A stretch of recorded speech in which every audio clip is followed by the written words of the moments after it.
if you'll stoop to emotional blackmail, you old fox. I promise." Aldo's laugh creaked out into his oxygen mask, fogging it up.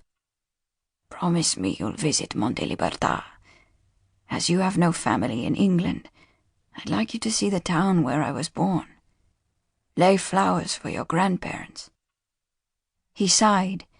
His breathing hitched, faltered, began again. A tear leaked onto Sofia's cheek, but she fell back on black humour, their coping mechanism through all the operations and treatments that had bought them time. Till now. Just how many dying wishes does one papa get? His eyes closed, but his smile flickered. Molti. Molti. I wish you could have met your Italian family. Despite Aldo's condition, Sofia's interest stirred. He was always happy to talk about Italy, but much less forthcoming on the subject of his family. "I wish that too. I wish I knew more about them," she said. Aldo's forehead puckered. "It was all such a mess. I thought I was doing the right thing coming here. But my parents, they were in the middle. There were many emotional letters and phone calls between us when you were young. 'Come to England to visit us,' I said. But they would always reply, 'Come home to visit us.' They were convinced we could patch things up if I went home. It would only make things worse. I told them, 'How can I take Dawn and Sofia to Monte Libertà? It would be so painful.'" Sofia leaned forward intently, the blood thudding in her ears. "Why, Dad? Why wouldn't you take Mum and me? Or me, after Mum died?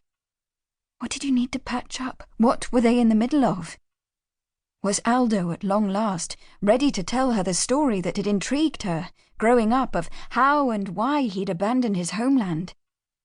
Till now he'd avoided revealing more than the bare facts, that he'd left his parents and brother behind in Italy 32 years ago to marry Sofia's mother, Dawn.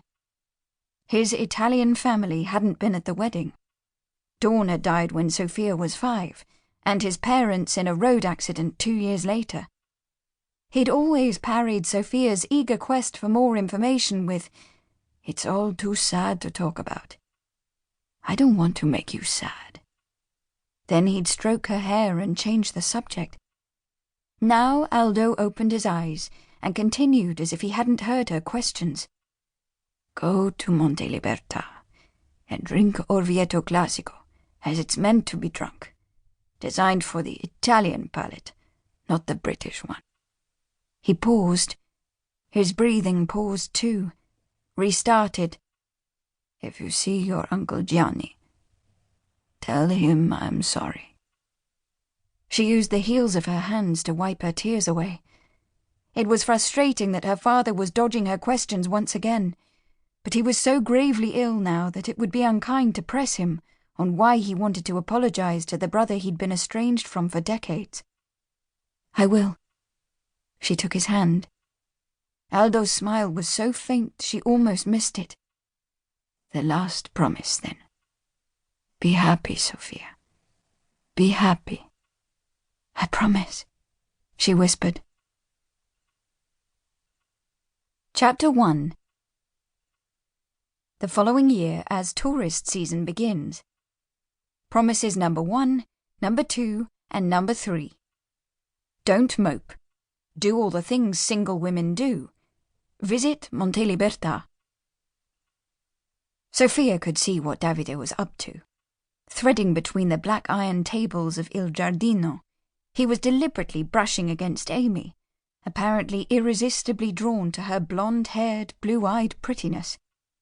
Like Sofia, Amy had only been working at the Hotel Casa Felice for 10 days. As Davide had been away on a course, this was the first time their duties had brought them all together, yet Sofia had heard Davide ask Amy for a date within 10 minutes of the start of the shift. Not visibly rebuffed by her gasp of dismay and embarrassed headshake, he then proceeded to behave like a Jack Russell in heat. Sofia's protective instincts were roused by her friend's obvious distress.